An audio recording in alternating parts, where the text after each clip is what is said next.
안녕하세요. 커피앤톡입니다. 오늘도 와주셔서 감사드리고요. 바로 사연 읽어보겠습니다. K장녀라는 말 들어보신 적 있으신가요? 마지로 태어나 어린 나이에도 양보를 먼저 배워야 하고 여성이라는 성 역할까지 더해져 집안에 엄마가 계시지 않을 때는 보호자 노릇까지 해야 하는 첫째 딸. 아직 어린 나이에도 어른스럽게 굴기를 강요받으며 동생을 돌보는 의무와 책임을 부여받았던 첫째 딸들을 일컫는 말이라고 해요. 제가 딱 그 모양이었습니다. 팍팍했던 현실은 제가 어리광 부릴 틈을 주지 않았고 금세 철들어버린 애어른으로 만들었죠. 보통의 19 여고생들이라면 대학 입시 친구 문제로 고민을 하고 스트레스를 받았을 시절이었지만 저는 조금 다른 시절을 보냈어요. 아버지를 여의고 아프신 어머니 병원비를 위해 가장 노릇을 자처해야 했거든요. 대학은 꿈도 못 꿨어요. 그때는 당장 엄마가 너무 편찮으셔서 병원을 자주 들락날락 하셨는데 그럴 때마다 진료비며 약값 벌기가 가장 급급했거든요. 첫째로 태어난 숙명이 어떤 것인지 그때 혹독하게 배우게 되었죠. 공장에서 열심히 일하고 들어오는 월급은 엄마 병원비와 치료비로 족족 들어갔어요. 그리고 남은 돈은 동생들과 생활비로 쪼개었으며 하루하루를 정말 버티다시피 살던 시절이었답니다. 제 밑으로 2명의 여동생이 있었는데 나이차가 제법 나다 보니 마냥 아이 같았어요. 그래서 제 동생들만큼은 저처럼 힘들게 살게 하고 싶지 않았어요. 그렇게 저는 엄마와 동생들을 위해 악착같이 돈을 벌어야 했습니다. 가끔 길을 지나다니다 보이는 또래 아이들은 저와는 달리 예쁘게 꾸민 모습으로 학교도 다니고 쉬는 날이면 삼삼오오 모여 맛있는 것도 먹으러 가고 놀러 가고 참 좋아 보였어요. 하지만 저는 그 친구들을 부러워할 여유조차도 없었던 것 같아요. 그저 그런 일에 들어가는 작은 돈마저도 아깝다는 생각뿐 부럽다는 생각이 전혀 들지 않았거든요. 일을 다니던 공장에도 제 또래 친구들이 있었고 일하면서 그 친구들과 자연스레 친해지게 되었습니다. 부쩍 가까워지고 나니 쉬는 날이면 기숙사에서 나가 콧바람도 쐬고 놀러 다니자는 이야기가 나왔죠. 제게도 몇 번 같이 가자 권했지만 경제적으로 부담되다 보니 몇 번 거절했어요. 그러다 보니 어느 순간부터 쉬는 날에도 기숙사에 남아있는 사람은 저 혼자뿐이더군요. 교대 근무라 업무 시간도 길었고 업무 이후에 피로감도 제법 컸기에 홀로 기숙사에 남아있는 날이면 외롭지도 않고 그저 부족한 잠을 1시간이라도 더 자는 게 좋았어요. 돈 들어갈 일은 최대한 만들지 않고 살았던 것 같아요. 그렇게 1년, 2년 세월을 보냈습니다. 그런데 어느 날은 휴일이라 침대에 누워 잠이 들락말락 하는데 누군가가 제 방문을 두드리는 겁니다. 동갑내기 친구들인가 싶어 문을 열어보니 제 또래로 보이는 남자애가 서 있더군요. 나도 쉬는 날인데 몇 번 보니까 너도 잘 안 나가고 방에만 있던 것 같아서 한번 놀러 와봤어. 들어가도 돼? 그 애는 무척 순한 인상이었는데 살짝 멋쩍은 듯 눈동자만 이리저리 굴려가며 시선 둘 곳도 찾지 못했어요. 제 방문을 두드린 용기가 대단하다 싶었어요.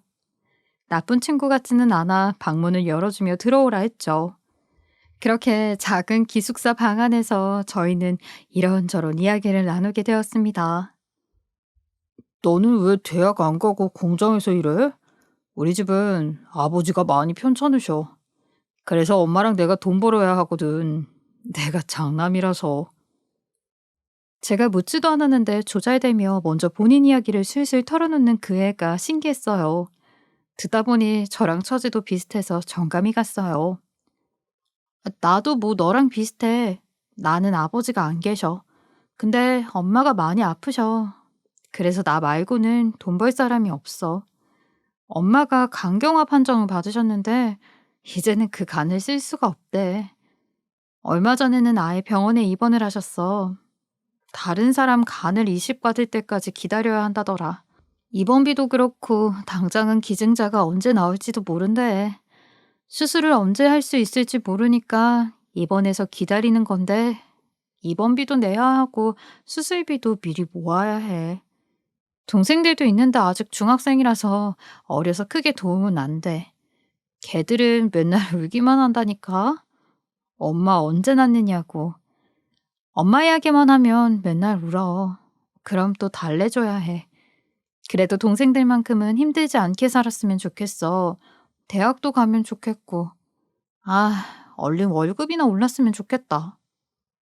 어디 가서 쉽게 말할 수 있는 집안 사정이 아니었지만 아무렇지도 않은 듯 덤덤하게 이야기하는 그 애가 대단해 보였어요. 비슷한 상황에 놓여 있으니 동질감도 느끼고 전우애 같은 것도 생기고 그랬던 것 같아요. 낯선 일을 향한 제 경계심도 많이 풀어졌고 그때부터는 제 이야기도 자연스레 슬슬 나왔죠. 알고 보니 그 애도 나이 차이가 많이 나는 동생들을 2명 두고 있었고 장남으로서 가끔은 그 자리가 버겁다고 고백하더라고요. 솔직하게 이야기하는 모습에 내심 놀랐어요. 저 역시 장녀로서 강제로 떠안게 된 책임에서 오는 부담감들이 너무나 버거웠고 어떨 때는 주저앉고 싶기도 했죠.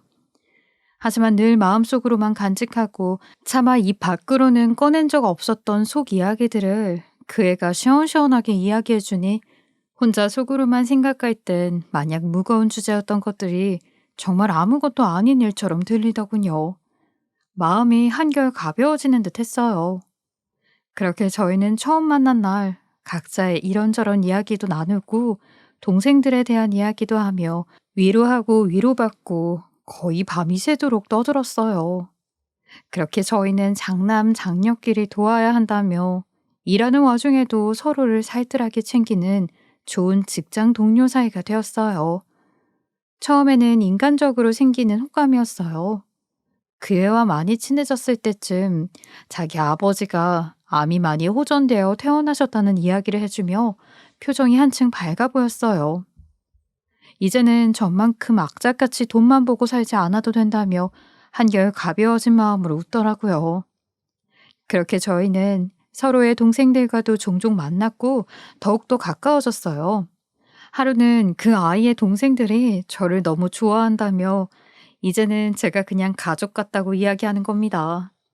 그러면서 혹시 이대로 함께 살아보는 게 어떻겠느냐 묻는 겁니다. 그간 모아놓은 통장도 보여주면서요. 정말 무드 없이 진솔하고 순박한 프로포즈를 받았는데 내심 좋았어요. 그 사람은 당장 여유가 없어 결혼식은 못 올리더라도 일단 같이 살면서 같이 벌어보자 했어요. 둘이 모으면 형편도 금방 나아질 거다라며 저를 설득했죠. 저도 많이 힘들고 지칠 대로 지쳐있던 때라 마음이 많이 흔들리기도 해서 동생들에게 슬쩍 물어봤어요. 마냥 어리게만 보았던 아이들이 어느새 제가 공장에 처음 취직했을 때만큼 나이를 먹었을 때거든요. 이제는 제법 가장의 힘듦까지 헤아려주는 든든한 여동생들로 자라 있었어요. 그래서 아무렇지 않은 척 흘리는 이야기처럼 은근슬쩍 떠봤답니다. 야, 너네는 언니가 갑자기 결혼한다 그러면 어떨 것 같아? 그런데 그 질문이 끝나기가 무섭게 둘째가 눈을 반짝이며 다가 묻는 겁니다. 왜? 언니, 그 오빠가 결혼하재? 아니, 그런 거 아니야. 그냥 만약에 말이야, 만약에. 눈치 빠른 동생의 질문에 오히려 제가 당황해 펄쩍 뛰며 부정을 해버리니 동생들이 깔깔 웃으며 저를 놀려대더군요. 우리한테 그런 걸 왜 물어봐? 우리야 그 오빠랑 결혼한다 하면 좋지. 반대할 게 뭐 있어? 오빠가 맨날 과자 사다 주고 우리 공책이랑 볼펜도 사다 주고 용돈도 주고 그랬잖아. 되게 다정하고 든든한 오빠 생긴 것 같고 좋았는데? 맞는 말이었어요. 처음 공장에 들어왔을 때에는 그 사람의 아버지가 많이 아프셨고 너무나도 비쌌던 수술비를 충당하기 위해 어쩔 수 없이 돈을 벌어야 했던 처지였지만 아버지 퇴원 이후로는 번 돈들을 차곡차곡 모으면서 종종 저 대신 제 동생들을 많이 챙겨주곤 했거든요. 동생들의 대답에 어느새 고개를 끄덕거리던 저였습니다. 그날 뒤로는 동생들이 아주 똘똘 뭉쳐 저희를 이어주려고 적극적으로 굴었어요. 오빠, 우리 언니랑 결혼할 거예요? 이런 짓궂은 질문도 대놓고 던져가면서 어느새 분위기를 그렇게 몰아갔어요. 당연히 엄마에게도 여쭤봤어요. 몇 번 저희 엄마를 뵈러 왔던 그 사람은 이미 엄마에게 점수를 잔뜩 따놓았나 보더군요. 이야기를 들으시자마자 마냥 잘 되었다 좋아하셨습니다. 엄마, 엄마가 이렇게 아픈데 내가 결혼을 하는 게 맞을까? 나 혼자 그렇게 행복해도 되는 걸까? 알게 모르게 죄책감도 들어 하루는 푸념하듯 엄마 손을 잡고 여쭤봤어요. 그런데 엄마가 그러시더군요. 아이, 세상에 제 자식 행복할 길 막는 부모가 어디 있어? 그리고 내가 아프다고 네가 평생을 불행해야 해? 그게 놀부심보가 아니면 뭐야? 너는 네 삶 살아야지. 어릴 때부터 내 병수발 드느라 네 삶은 살아보지도 못했잖니. 이런 바보 같은 질문을 하다니 우리 딸 아주 헛똑똑이다 헛똑똑이야. 그런 생각일랑 마라. 엄마는 걔 마음에 든다. 싹싹하고 착실하고 아이 무엇보다 인상이 참 좋아. 순하면서도 남자답게 생겨서 아이 너만 보면 표정이 어찌나 밝아지던지. 엄마는 걱정 안 돼. 그래서 반대 안 해. 네가 하고 싶다면 그저 찬성이야. 아마 동생들이나 엄마가 싫어하는 사람이었다면 애초에 고민도 안 했겠죠. 다들 너무나 좋아해 주시니 저도 결심했어요. 없는 형편이지만 결혼을 하기로요. 어쩐지 이 세상에 든든한 저만의 지원군이 하나 생긴 것 같았어요. 각자가 집안 가장으로서 형편을 책임지며 느껴야 했던 그 막중한 부담감도 둘이 나누었고 서로의 무겁던 어깨의 짐도 조금은 덜어내줄 수 있었어요. 그렇게 식은 올리지 못해도 결혼 생활은 시작했어요. 남편은 결혼 후 책임감이 더욱 막중해져 지금보다는 더 높은 직급으로 지원하며 조금 더 큰 공장으로 일터를 옮겼어요. 저도 함께 옮겨가자고 했는데 그만두기가 너무 힘들었어요. 사실은 제가 그 공장을 오래 다닌 이유가 남편 때문만은 아니었거든요. 그 공장에는 저를 딸로 여기시는 마음이 조금 아픈 사모님이 계셨어요. 공장 사장님께서는 매일 아침 출근하실 때 사모님과 함께 출근을 하셨는데 그 모습을 보고 저는 그저 금슬이 좋으시구나 생각했어요. 그런데 어느 날 공장에서 작은 사고가 터졌고 사장님께서 사고가 난 구역에 수습을 하러 가신 바람에 자리를 잠깐 비우셨을 때 사건이 하나 생겼습니다. 사장님 자리를 지나가며 사모님과 잠깐 눈이 마주쳤어요. 평소대로라면 그저 조용히 눈인사만 하시는데 그날은 갑자기 자리를 박차고 일어나시더니 제게 마구 달려오시는 겁니다. 무슨 일이신가 싶어 그 자리에 우뚝 서 있는데 헐레벌떡 뛰어오셔선 말도 안 되는 소리를 하시는 거예요. 우리 딸, 엄마가 얼마나 보고 싶었는데 이제야 온 거야. 응? 몇 년을 집에 안 들어오면 어떡해? 엄마가 얼마나 기다렸는데 왜 이제야 왔어? 너무 보고 싶었어. 밥은, 밥은 잘 먹고 다녔어? 어디서 지내고 있어? 배 안 고파? 밥 차려줄까? 왜 연락도 안 했어? 아니야, 이제라도 왔으니 됐어. 이제 어디 안 갈 거지? 엄마랑 같이 살 거지? 남들이 봤으면 정말 제가 딸인 줄 오해라도 할 법했습니다. 그렇게 제 얼굴을 막 쓰다듬으시면서 정말 딸에게 하듯 말씀하시는데 처음에는 정말 너무 당황스러워 어떻게 반응해야 할지 모르겠더군요. 어버버하면서 눈만 껌뻑거리고 주춤주춤 뒤로 물러나려는데 그때서야 자리로 돌아오신 사장님이 그 모습을 보신 겁니다. 황급히 사모님을 제게서 떼어내고는 사모님을 달래시는 모습을 보고 알았어요. 아, 두 분에게도 말로 할 수 없는 큰 아픔이 있으셨구나. 사장님께서 나중에서야 상황 설명을 해주셨어요. 많이 놀랐죠? 아이, 미안해요. 우리 아내가 조금 아파요. 딸이 사고로 세상을 떠났는데, 그때가 딱 20살이었거든요. 아내가 그 일을 받아들이기가 너무 힘들었나 봐요. 딱 20살이었던 사장님과 사모님의 딸은 막 대학에 입학했을 때였답니다. 그날도 어김없이 수업을 들으러 가던 길에 오르막길에 주차되어 있던 덤프 트럭이 뒤로 밀리며 내리막길을 쏜살같이 내려왔고 그만 그런 불상사가 생겼던 거예요. 정말 꽃다운 나이였죠. 이제 막 새로운 삶이 시작되려던 찰나에 불운의 사고로 세상을 떠났으니 부모 마음이 어땠을까요? 정신을 놓아버리는 게 차라리 마음이 편했을 것 같다 싶었습니다. 부모의 사랑이 얼마나 크나큰 감정인지 이야기를 듣는 내내 말로 표현이 안 되는 감정을 느꼈어요. 사모님이 그렇게 정신을 놓으신 뒤 사장님께선 여기저기 병원을 돌아다니며 사모님이 치료도 받을 수 있게 하시고 약도 챙겨보았어요. 하지만 사모님께서는 결국 마음의 병이 커져 몸까지도 아프게 되셨다더군요. 남의 손에 사모님을 맡길 수 없었던 사장님께서는 일을 하시면서도 사모님을 곁에 두고 직접 사모님을 돌보기로 결심하셨다고 해요. 그래서 늘 출근길을 함께 했고 퇴근도 함께 하셨던 거예요. 어쩐지 저희 공장은 사장님이 참석하는 회식을 한 번 한 적이 없었는데 그게 다 이런 이유였던 겁니다. 괜찮다고 충분히 그 심정 이해가 된다고 이 이야기는 저만 알고 있을 테니 아무 걱정 마시라는 말씀을 드리며 사장님과 대화를 마치고 기숙사로 돌아가는데 참 그날따라 엄마가 너무 보고 싶었어요. 괜히 마음 한구석이 저릿저릿했던 기억이 나요. 그 일이 있는 후부터 사모님은 종종 저를 딸로 착각하셨고 매일 저를 보러 오셨어요. 하필 그때쯤 저희 엄마는 이식받으셨던 간이 몸에서 받지 않는 바람에 수술을 한 뒤에도 다시 몸이 안 좋아지셨고 몇 개월간 고생하시다 세상을 떠나셨어요. 엄마가 세상을 떠나신 지 얼마 안 되셨을 때라 저도 모르게 저를 딸처럼 대해주시는 사모님께 의지하게 되었어요.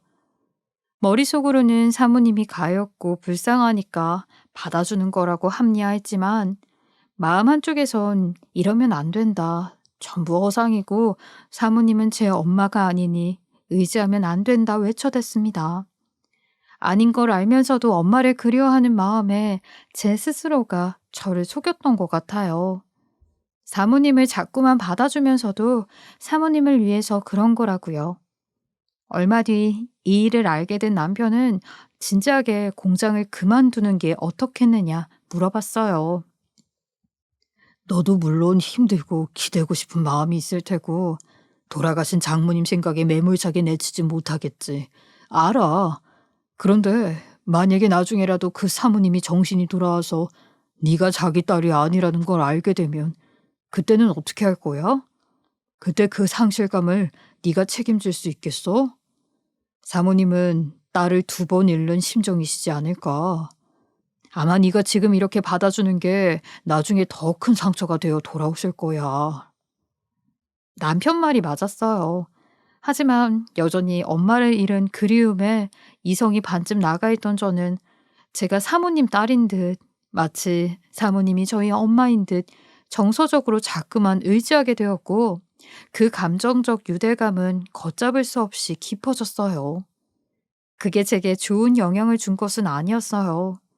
집에 돌아오면 엄마가 없는 현실이었으니 더욱더 엄마의 빈자리가 느껴져 외로웠고 괴로웠습니다. 잘 되면 꿈에 엄마가 나와 자꾸만 울다가 꿈에서 깨곤 했어요.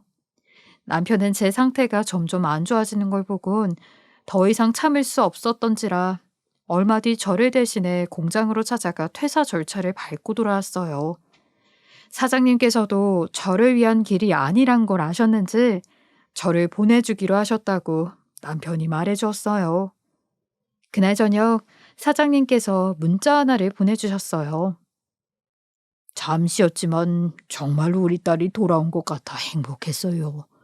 그래도 이제는 우리 모두 현실을 살아가야죠. 과거는 과거에 두고 앞으로 나아가길 바랍니다. 정말 고마웠어요.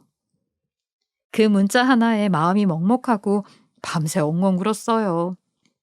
공장을 그만둔 뒤 남편이 일하던 공장으로 이직하고 나선 다시 적응하느라 바빠졌고, 다행히 저 역시 엄마를 떠나보낸 아픔을 딛고 일어날 수 있었어요.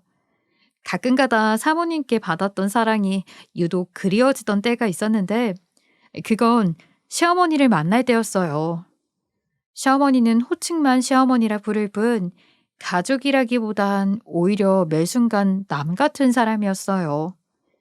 투병하다 돌아가신 저희 엄마를 두고 긴 병 앞에 효자 없다며 차라리 잘 가셨다고 말씀하시더군요. 시어머니 눈에는 제 가족들이 그저 자기 아들에게 딸린 짐처럼 보였던 거예요. 심지어 남편이 제 동생들 챙겨주라며 용돈을 주는 걸 보시는 날에는 온갖 핑계를 대가며 그 돈을 남편 없을 때 도로 받아가시더라고요. 처음에는 거짓말로 핑계거리를 대셨어요. 일이 있는데 현금이 필요하다. 내가 은행 들릴 시간이 없다며 몇 번을 그렇게 뺏어가시더니 나중에는 대놓고 저희 동생들을 욕하시는 겁니다. 그 무슨 개미군단처럼 똘똘 뭉쳐 몰려다니는 네 동생들은 제 앞가림이나 제대로 하고 살고 있니? 제발 사고치지 말고 각자 밥벌이만 하라고 해라. 없는 집에서 무슨 애는 셋씩이나 낳아서 너 하나만도 문제인데 떼거지로 와서 내 아들 힘들게 하지 말고. 내 아들이 번 돈 너희 집으로 들어가는 꼴 나는 못 본다. 내가 아직도 우리 아들 그 공장서 일한다 했을 때 못 말린 게 아니야. 하필이면 그 공장으로 들어가서 너를 만났으니. 하여튼 간에 우리 아들만 믿고 탱자탱자 놀부처럼 살다가 사고라도 치고 손 벌리러 오는 날에는 내가 정말 가만 안 둘 테다. 가만히 착실하게 잘 살고 있는 저희 동생들이 갑자기 사고라도 칠까 걱정이셨나 봐요. 몇 번 보지도 않은 남의 집 자식들이 그리도 못 믿어오셨는지 아주 눈엣 가시처럼 이야기하시곤 했어요. 그럴 때면 저 역시 참지 않고 조곤조곤 맞받아쳤어요.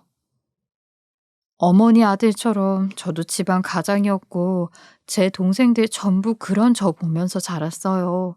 남덕 보고 살 생각하지도 못하는 착하고 성실한 애들이에요. 본 적도 몇 번 없으셔서 믿지도 않으시겠지만 그럴수록 말씀 조심해 주세요. 걱정하시는 그런 일 절대 없고요. 제 동생들이 사고를 치더라도 그건 제가 해결해요. 어머니께서 뭐라 하실 일 아닙니다. 그리고 제 남편이 버는 돈은 어머니 돈이 아니라 저희 부부 공동의 돈이에요. 하지만 시어머니는 제가 그렇게 받아칠 때면 할 말이 없다 싶으셨는지 식도 안 올려놓고 부부는 무슨 부부냐 하시며 저희가 남일 뿐이라는 식으로 말씀하셨어요. 본인이 불리해진다 싶으시면 늘 결혼식 안 올린 걸 꼬투리 잡으셨는데 그럴 때마다 결혼식을 안 올리고 산 게 얼마나 후회가 되던지요. 그런 못된 시어머니랑 사시며 마음고생이 심하셨던 걸까요? 시아버님께서 세상을 떠나시게 됩니다. 시아버님께서는 호전되었던 암이 재발하게 되며 급히 항암 치료를 들어갔지만 이미 나이가 많이 드신 뒤라 크게 효과를 보진 못하셨어요. 그렇게 시아버님은 몇 달간 투병 생활을 하시다 세상을 떠나게 되셨고 장례식을 앞두고 있었어요. 그런데 이때 참 시어머니가 지독하게 이기적이고 모순덩어리로 보이더군요. 한평생 저를 식도 안 올린 남이라 매몰차게 선그으시더니 장례식을 앞두고는 갑자기 며느리 대우를 하시는 겁니다. 며느리 놔두고 무슨 도움이냐.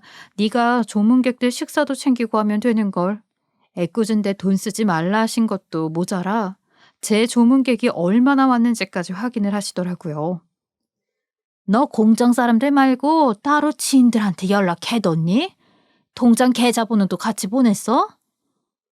남편이 세상을 떠난 마당에도 그저 돈돈거리시며 부조금의 혈안인 모습이 정말 질릴 대로 질려버리더군요. 저는 시어머니의 집요한 물음에 대꾸도 잘하지 않았어요. 남편 덕분에 도우미분을 고용할 수는 있었지만 살아생전 덕을 많이 쌓으셨던 시아버님을 찾아오는 조문객이 많았어요. 손님분들 챙기느라 정신이 없는 와중에도 자꾸만 제 옆으로 와 손님들은 몇 명이나 왔느냐, 더 연락 돌릴 데 없느냐 잘 생각해봐라. 장례식 비용이 보통이 아니다. 며느리가 되어서 너도 보탬이 되어야 하지 않겠냐 채근을 하시는데 정말 너무 화가 나고 얄미웠어요. 당장이라도 그만 좀 하시라 소리치고 싶은 걸 참았죠. 그렇게 하루가 지나고 이튿날 늦은 밤이었어요. 웬만한 조문객들은 전부 다 왔다 가신 뒤라 한숨 돌리고 앉아있을 때였는데 다음날 이른 아침 발인을 앞두고 있어 장례식장 안에는 저와 남편, 동생들 그리고 시어머니만 남아 있었어요. 그런데 갑자기 입구 쪽에서 시어머니가 마구 호통을 치시는 소리가 들리는 거예요. 늦은 시간에 장례식장에서 큰 소란이라니요. 다급한 마음에 급히 슬리퍼를 신고 나가보니 시어머니는 저런 인간은 받지도 말라며 노발대발하고 계셨어요. 우리 바깥 양반 체면이 있지. 아이 어디 행색도 제대로 안 보고 저런 사람을 들여보내길. 아주 무식한 것들이 나 부끄럽게 들을 사람 안 들을 사람 구분도 안 하고 저런 벌레만도 못한 인간을 일을 하는 거야 마는 거야. 이틀 내내 장례식장이 횡하면 없어 보인다. 장례식 비용이 만만치 않다며 체면 따위는 안중에도 없으신 채 부조금에만 목을 매시던 분께서 갑자기 체면이란 단어를 입에 올리다니 솔직히 그 모습이 참 역설적이고 기가 막혀 웃음만 나오더군요. 그렇게 씩씩거리며 시어머니가 다시 들어오시길래 대체 누구한테 이렇게 무례하게 구시는지 제가 다 죄송해졌어요. 저라도 사과 인사드리고 배웅해드리려고 입구를 나선 순간 축 처진 어깨로 걷는 걸음걸이와 뒤통수가 너무나도 익숙했습니다. 몇 초도 걸리지 않아 그분이 누구인지 알아챘어요. 바로 예전 공장 사장님이셨던 겁니다. 전화번호부에 아직 사장님 연락처가 남아 있었던지라 제 부조 문자 한 통을 받으셨고 공장 일이 끝나자마자 장례식장으로 찾아오셨던 거예요. 급히 사장님을 부르며 쫓아가 팔을 붙잡으니 사장님께서는 머쓱한 표정으로 돌아보셨어요. 아이고, 아내가 일 마치고 급하게 오느라 행세까지 신경 쓸 겨를이 없었어요. 소란 피워 미안합니다. 그냥 인사만 하고 가려던 건데. 아이 참, 일단 이거 받아요. 사장님께서 두툼한 봉투를 쥐어주며 제 이름을 불러주시는데 얼마나 오랜만에 들어보던 음성인지 그 한마디에 잊고 있던 기억들이 우수수 떠오르면서 동영상처럼 재생되는 겁니다. 정말 딸을 보듯 따뜻한 눈빛으로 바라봐 주시던 사장님과 사모님의 표정. 가짜인 줄도 모르고 딸 먹이겠다고 갓 지은 뜨끈한 밥과 진수성찬 반찬을 잔뜩 만드셔서는 점심 도시락이라며 가져와 주시던 사모님. 한 번은 우리 딸은 왜 같이 안 가냐, 같이 집에 가야 한다며 잡아당기셔서 어쩔 수 없이 사모님 집에 끌려갔던 날이 있었는데 그날 차려주셨던 저녁까지 생생히 떠오르는 거예요. 그 자리에서 저도 모르게 눈물샘이 터져버렸죠. 사장님 손을 부여잡고 바닥에 주저앉아 엉엉 울고야 말았어요. 그런 저를 또 딸처럼 토닥여주시는 아버지 같은 그 손길에 더욱더 서럽게 울어버렸던 것 같아요. 한참을 그렇게 울다 병원 벤치에 앉아 사장님께 안부를 물었어요. 사장님, 요새 공장은 어때요? 사모님은 괜찮으신가요? 저 그렇게 나가고 나서 힘들어하지 않으셨어요? 사장님은 다소 씁쓸한 미소를 띄우시며 말씀해 주셨어요. 제가 그렇게 가고 나서 처음에는 사모님께서 많이 힘들어 하셨지만 곧 저를 딸이라고 여기던 기억도 잊어버리셨다고요. 하지만 여전히 사모님 기억 속 딸은 20살에 멈춰 있었고 죽음을 받아들이지 못해 병들어가던 마음은 기어코 몸까지 병들게 했나 봅니다. 몸이 많이 안 좋아지셔서 결국은 병원에 입원해 계시고 요즘엔 사장님께서 공장을 가보지도 못한 채 내내 사모님 옆에서 간병만 하며 지내고 계신다고 했어요. 정말 죄송해요. 사모님이 그렇게 되신 게 제 탓인 것만 같아요. 병문안도 한 번을 못 가고 따로 찾아뵙지도 못했는데. 사모님이 그렇게 된 게 그저 제 탓인 것만 같았어요. 죄송하다는 말이 절로 나왔어요. 사장님께서는 손사래를 치셨어요. 그때 내가 보냈던 문자 기억하지요? 정말로 짧은 시간이었지만 우리 딸이 돌아온 것 같아 나도 우리 아내도 행복했어요. 문자라 길게 말은 못했지만 우리 죽은 딸과 비슷한 또래여서 볼 때마다 우리 딸 같은 마음에 따뜻한 밥이라도 한 끼 먹이고 싶었고요. 당황스럽고 불편했을 수도 있을 텐데 우리 아내를 받아주고 정말 딸처럼 행동해줘서 내가 더 고마웠고 불편하게 해서 한편으로는 미안했어요. 그래서 그만둔다고 했을 때 아이 다행이다 싶었어요. 산 사람은 살아야지요. 과거에 얽매여 있으면 현실은 제대로 볼 수 없고 그렇게 마음이 병들면 몸도 함께 병들어 버리는 걸요. 누구라도 그렇게 되면 안 되는 거니까. 그때 그렇게라도 딱 잘라내길 잘했어요. 아이 전혀 죄송해하지 말아요. 얼굴도 보고 부탁할 것도 있어서 찾아왔어요. 실은 내가 우리 아내 간병하느라 공장을 제대로 돌보지 못할 것 같아 공장을 인수해 줄 사람을 찾고 있는데 생각나는 게 유진 씨 뿐이더라고요. 혹시나 공장을 맡아줄 수 있는지 물어보려고 했어요. 딸처럼 지내주던 게 고마워서 그 마음에 대한 보답으로 전부 넘겨주고 싶은데 일단 오늘 말고 다음에 다시 만나서 이야기합시다. 시간이 너무 늦었어요. 얼른 들어가서 조금이라도 쉬어야죠. 그러면서 사장님께서는 돌아가시려고 일어나셨어요. 저는 이대로 사장님을 보낼 수 없었고 다시 안으로 들어가자 설득했어요. 아버지 같은 분인데 이런 식으로 돌아가시게는 못한다면서요. 시어머니 앞에 당당하게 사장님 소개할 테니 들고 오신 부조금도 당당하게 넣으시라고 말씀드리고 사장님 팔을 이끌었어요.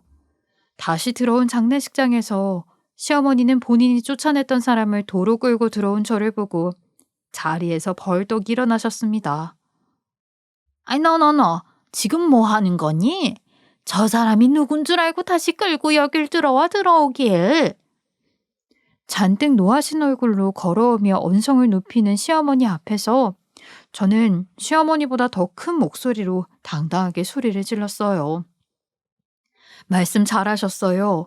감히 이분이 누구신 줄 알고 함부로 내쫓아요. 제게는 아버지나 다름없는 분이세요. 장례식에 와준 마음이 감사한 건데 사람 마음은 볼 줄도 모르시고 어떻게 그저 행색만으로 사람을 판단하고 무례하게 구시는 거죠? 어쩜 이런 날, 이런 순간에도 그런 생각밖에 못 하시는 걸까요? 어머님이야말로 체면 좀 차리세요, 제발. 아니에요. 저랑 이제 상관없는 일이죠. 어머니는 제가 식도 안 올리고 사니 며느리 아니라고 늘 그러셨죠? 네, 저도 어머니네 며느리 할 생각 없어요. 저랑 어머니는 당신 말씀대로 남남이니까 제가 곧 저희 아버지한테 물려받을 공장도 재산도 어머니하고는 아무 상관없는 걸로 할게요. 그래도 괜찮으시죠? 어머니 귀한 아들한테 손 벌리고 빈대처럼 붙어 살까 걱정하고 그렇게 사고뭉치 취급하셨던 제 동생들 데리고 어머니 눈앞에서 영영 사라져 드릴게요. 저희끼리 앞가림 잘하면서 살아보려고요. 자, 이제 한시름 놓이세요? 장례식장에서 그렇게 소리 지른 일은 아마 전날이 처음이자 마지막이었을 거예요. 말을 하면 할수록 어찌나 화가 나던지 평소에도 화가 나면 목소리가 커지긴 했지만 전날은 동생들 말을 빌리자면 건물 사람들 전부 들릴 정도로 쩌렁쩌렁 이야기를 했다고 했어요. 그것도 아주 구구절절 맞는 말만 다다다 쏘아붙이는 게 시끄러운 기관총 같았다며 아직도 저를 놀립니다. 제 말에 시어머니는 어안이 벙벙해진 것 같아요. 제발 체면 좀 차리라고 소리를 쳤는데도 어머니의 입에서 나온 말은 참으로 가관이었어요. 공장이라니. 재산이라니. 무슨 공장, 무슨 재산? 네가? 그러면서 상황 파악을 하시려는 듯 분노를 감추시고 갑자기 목소리도 낮추시더군요. 그리곤 작업복을 입은 채 서 있는 사장님을 향해 눈길을 돌리시기에 얼른 사장님을 소개했어요. 제가 공장에서 일할 때 딸처럼 돌봐주셨던 공장 사장님이세요. 오늘도 급히 제 문자 받으시고 퇴근하자마자 달려오신 거고요. 제겐 아버지나 다름없는 소중한 분이세요. 그러니까 당장 사과하세요. 사장님께서는 제 말이 끝나기 무섭게 맞장구를 쳐주셨어요. 시어머니가 제게 못살게 굴었던 걸 방금 전 들으시고 기분이 상하셨는지 순순히 돌아가시던 아까 전과는 달리 조금은 어깨에 힘을 주고 말씀하시는 거예요. 네, 맞습니다. 과거 딸 자식처럼 생각하고 아꼈던 직원이라 제게는 친딸 같은 소중한 인연입니다. 사정이 있어 더는 공장을 운영할 수 없을 것 같아 고민하던 찰나에 이 친구 생각이 났는데 안타깝게도 이런 부조 연락을 이유로 먼저 발걸음을 했습니다. 얼굴 보고 공장 인수 부탁도 할 겸 찾아뵙게 됐는데 행색이 이래 죄송합니다. 제가 일 마치고 급히 오느라 복장을 갖춰오질 못했습니다. 시어머니는 당당하게 사과를 하는 사장님 기세에 눌리고 상황 파악을 하셨는지 급하게 태세를 전환했어요. 아이고, 사장님이셨어요? 저는 그런 줄도 모르고 우리 며느리가 그런 인연이 있는 줄도 모르고 몰라 뵈어서 정말 죄송합니다. 기분 나쁘셨다면 부디 노여움 푸세요. 저희 며느리가 사장님을 참 많이 아끼는데 제가 그것도 모르고 무례하게 굴어 며느리까지 화가 나게 만들었나 봅니다. 우리 며느리한테 말씀 좀 잘해주셔요. 제가 예 시어머니 되는 사람입니다. 예 사장님. 아까와는 다르게 시어머니는 갑자기 사장님에게 큰 절을 올리더니 사장님 손까지 부여잡고 연신 고개를 숙이며 비굴하게 굴었어요. 늘 저와 제 동생들을 본인 아들한테 붙어 사는 빈대 취급을 하시고 행색이 초라하다며 저희 사장님까지 하찮은 벌레 취급하더니 벌레에게 머리를 조아리는 시어머니의 모습이 참 볼만했어요. 하루에도 몇 번씩 며느리였다가 남이었다가를 변하는 분이라 애걸복걸 비시는 그 모습에도 신뢰가 전혀 가지를 않더군요. 저희 사장님 불편하시니 이 손 놓으시라며 시어머니를 사장님에게서 떼어내니 시어머니는 어쩔 줄 몰라 하며 그 자리에서 안절부절 못하셨어요. 저는 병원 밖까지 사장님을 배웅해드리고 장례식이 끝나고 며칠 뒤 사장님께 다시 연락을 드렸습니다. 사장님이 장례식에 오신 날부터 사모님에 대한 그리움이 밀려오더라고요. 정말이지 사모님이 너무 뵙고 싶었어요. 그렇게 사장님과 함께 사모님이 입원하신 병원으로 갔는데 그때는 사모님께서 정신은 온전하신지 절 알아보셨어요. 그때 내가 정신이 온전치를 못해 불편한 상황을 만든 건 아니었나 너무 미안했어요. 염치 없지만 그래도 나는 정말 내 딸이 돌아온 것 같아 행복했고 정말로 고마웠어요. 그때 그렇게 그만두고 떠났다고 해서 내가 젊은 아가씨한테 못할 짓 했구나 참 많이 자책했는데 그때 못했던 인사를 이제야 하네. 병색이 깊으신 와중에도 사모님은 여전히 저를 보고 반가워하시면서도 너무나 미안해하셨어요. 손을 꼭 잡으시고 손등도 자꾸만 쓸어주시는데 눈물이 나려고 했어요. 아니에요, 사모님. 저도 어머니가 아프셔서 일찍 돌아가셨던 찰나에 사모님께서 그렇게 대해주시니 죽은 엄마가 돌아오신 것처럼 정말 너무 좋았어요. 어릴 때 못 받아본 엄마 사랑을 사모님께 다 받았던 것 같아 너무 행복했어요. 그런데 제가 제 욕심으로 사모님을 과거에 얽매여 있게 하는 것 같아 더 그럴 수가 없었어요. 마지막으로 얼굴이라도 뵙고 싶었지만 얼굴을 또 뵈면 끊어낼 자신도 도저히 없어서 떠났던 거지 전혀 힘들지 않았어요. 저야말로 말없이 그렇게 떠나 죄송해요. 오랜 세월 서로 가슴속에만 품어둔 채 끙끙 앓고 전하지 못했던 말들을 그렇게 털어놓고 나선 기어코 눈물을 흘리며 회포를 풀었어요. 그러고 나니 한결 마음이 가벼워졌어요. 사모님도 그래 보이셨고요. 내가 몸이 이래서 오랜만에 만난 우리 딸 밥 한 끼를 못 차려줘. 너무 마음에 걸려. 먼 길 와줬는데 얼마 되지는 않지만 이거 받아요. 밥 굶지 말고 꼭 끼니 챙기고 살아야 돼. 사람은 밥심으로 일하는 거 알죠? 조심히 가고 가끔 시간 나면 들러줄래요? 그때 매몰차게 공장을 나오며 인사도 제대로 드리지 못했던 게 마음에 늘 걸리고 죄책감이 들었는데 사모님을 뵙고 이야기를 나누니 너무나도 꿈만 같았어요. 오랜만에 집에 온 딸한테 밥 한 번 못 차려준 걸 내심 아쉬워하시는 게 영락없는 엄마 모습이셨어요. 엄마 같은 그 모습에 코끝이 찡하면서도 마음이 따뜻해졌어요. 자주 찾아뵙겠다. 몸조리 잘 하시고 얼른 다 나으시면 제가 식사 한번 사드리겠다며 그날은 그렇게 사모님과 헤어졌어요. 집으로 돌아오는 길 차 안에서 사장님께서는 공장을 맡아줄 수 있는지 재차 여쭤보셨어요. 공장 일 때문에 아내 곁에서 떨어져 있다 자기가 없는 사이 아내가 세상을 떠나기라도 하면 미안해서 못 살 것 같다고 하시면서 이제는 공장 일을 그만두고 싶다고 하셨어요. 돈이 아무리 많아도 가족이 없으면 그 돈들은 전부 의미가 없다면서 더 이상은 부를 쌓는 데 의미가 없다고 하시더군요. 그리곤 어린 나이에 가장이 되어 지금까지 그렇게 고생했는데 이제부터라도 동생들과 조금이나마 여유롭게 잘 사는 모습을 보고 싶다 하셨어요. 자기 딸 몫까지 생각해서 2배로 잘 살아달라는 간곡한 부탁에 저는 사장님의 공장 인수 부탁을 들어드리기로 했어요. 관련 업종에서 남편과 함께 일한 세월이 있어 기본 바탕은 되지만 사업은 또 다른 분야였고 사업에 관해서는 일절 아는 것이 없었기 때문에 저는 여전히 사장님의 도움이 필요했죠.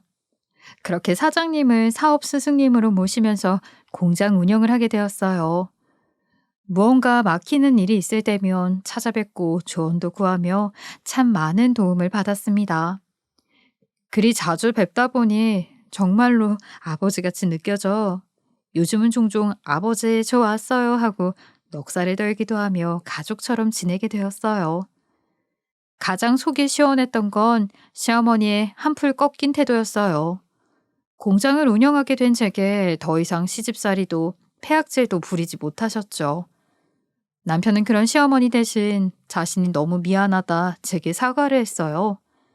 당신 엄마가 제게 그렇게까지 못되게 구시는 줄 몰랐다고 당장 혼인신고와 결혼식 날짜를 잡아야겠다며 예식장을 알아봤어요.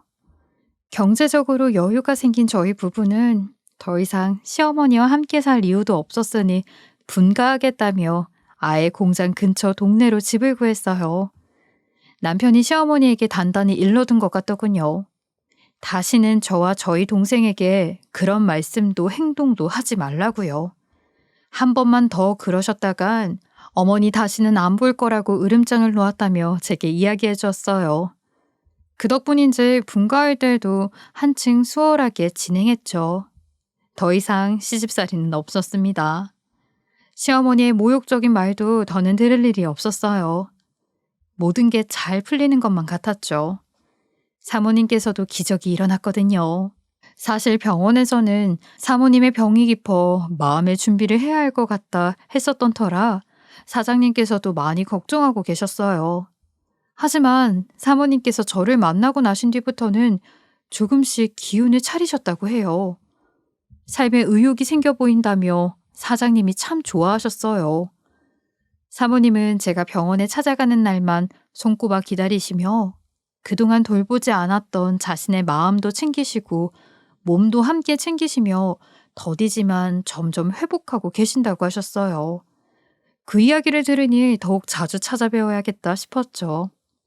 얼른 쾌차하셨으면 하는 마음으로 마치 친정에 가듯 남편과 함께 자주 찾아뵙곤 했어요.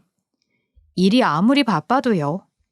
가끔은 병원 가기 전날 제 손으로 직접 만든 도시락을 싸가곤 했어요. 예전 사모님께서 저 먹이겠다며 점심 도시락을 싸다 주셨던 것들에 대한 보답으로요. 하늘에서 마치 두 번째 엄마, 아빠를 내려주신 것 같았습니다. 다행히 공장 운영도 어느 정도 익숙해져서 이제는 마음이 참 편하네요. 매일매일이 정말 평온하게 흘러가는 요즘이에요. 그래서인지 어릴 적 참 힘들게 돈에 치이며 살던 때가 종종 생각이 나요. 그때는 하루가 참 길고 정말 꾸역꾸역 산다, 꾸역꾸역 견디다시피 살아냈는데 지금은 그 세월들을 전부 보상받는 기분이랍니다. 평온하고 아무 일도 일어나지 않은 평범한 일상이 얼마나 특별한 건지 너무나도 잘 알겠더라고요. 엄마보다 더 엄마 같았던 분, 정말 시어머니와는 비교도 안 되는 사모님이셨죠. 부모의 따뜻한 정을 알려주셨던 사모님과 사장님 덕분에 제 삶이 많이 안정이 된 것 같아요. 지금도 저희 부부는 사장님 내외를 친부모님처럼 생각하고 찾아뵈면서 여느 다른 가정들처럼 무척 행복하게 지내고 있습니다. 지금까지 제 이야기 들어주셔서 감사합니다. 여러분의 가정에도 언제나 평안이 깃드시길 바라며 이만 줄입니다. 지금까지 커피앤톡이었습니다. 오늘도 끝까지 함께 해주셔서 감사하고요. 다음 영상으로 또 찾아뵙겠습니다.